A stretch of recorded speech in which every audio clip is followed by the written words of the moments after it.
نحمده ونصلي ونسلم على رسوله الكريم اما بعد فاعوذ باللہ من الشیطان الرجیم بسم اللہ الرحمن الرحیم۔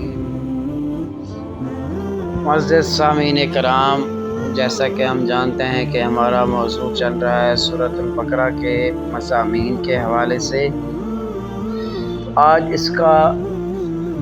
ہم آگے شروعات کریں گے، حصہ دوم پڑھیں گے، حصہ دوم کے بارے میں آگاہی حاصل کریں گے۔ جیسا کہ ہم جانتے ہیں کہ رسول اللہ صلی اللہ علیہ وآلہ وسلم نے دعوت اسلامی کے اس مرحلے میں ایک نیا عنصر بھی ظاہر ہونا شروع ہو گیا تھا، اور یہ منافقین کا عنصر تھا۔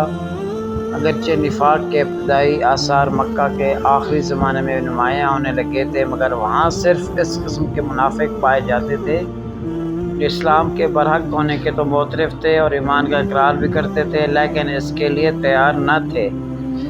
کہ اس حق کی خاطر اپنے مفاد کی قربانی اور اپنے دنیاوی تعلقات کا انقطاع اور ان مصائب اور شدائد کو برداشت کر لیں جو اس مسلک کے حق کو قبول کرنے کے ساتھ ہی نازل ہونے والے شروع ہو جاتے تھے۔ مدینہ پہنچ کر اس قسم کے منافقین کے علاوہ چند اور قسم کے منافقین نے بھی جماعت اسلامی یعنی اسلامی جماعت میں پائے جانے لگے۔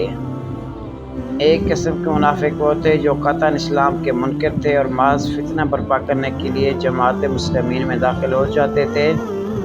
دوسری قسم کے منافق وہ تھے جو اسلامی جماعت کے دائرہ اقتدار میں گر جانے کی وجہ سے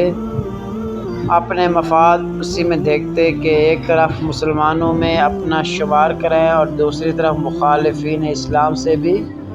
ربط رکھیں تاکہ دونوں طرف کے فوائد اور ایک طرح سے متمم ہوں، دونوں طرف کے خطرات سے محفوظ رہیں۔ تیسری قسم کے ان لوگوں کے منافقین کی تھی جو اسلام اور جاہلیت کے درمیان متردد تھے۔ انہیں اسلام کے ہر برحق ہونے پر کامل اطمینان نہ تھا، مگر چونکہ ان کے قبیلے خاندان کے بیشتر لوگ مسلمان ہو چکے تھے اس لیے یہ بھی مسلمان ہو گئے تھے۔ چوتھی قسم کے وہ لوگ شامل تھے جو امرۂ حق ہونے کی حیثیت سے تو اسلام کے قائل ہو چکے تھے، مگر جاہلیت کے طریقے اور اوہام رسمیں چھوڑنے اور اخلاقی پابندیاں قبول کرنے کے فرائض کے بار اٹھانے کے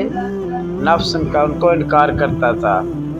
سورہ بقرہ کے نزول کے وقت ان مختلف اقسام کے منافقین کے ظہور کی محض ابتدا اس لیے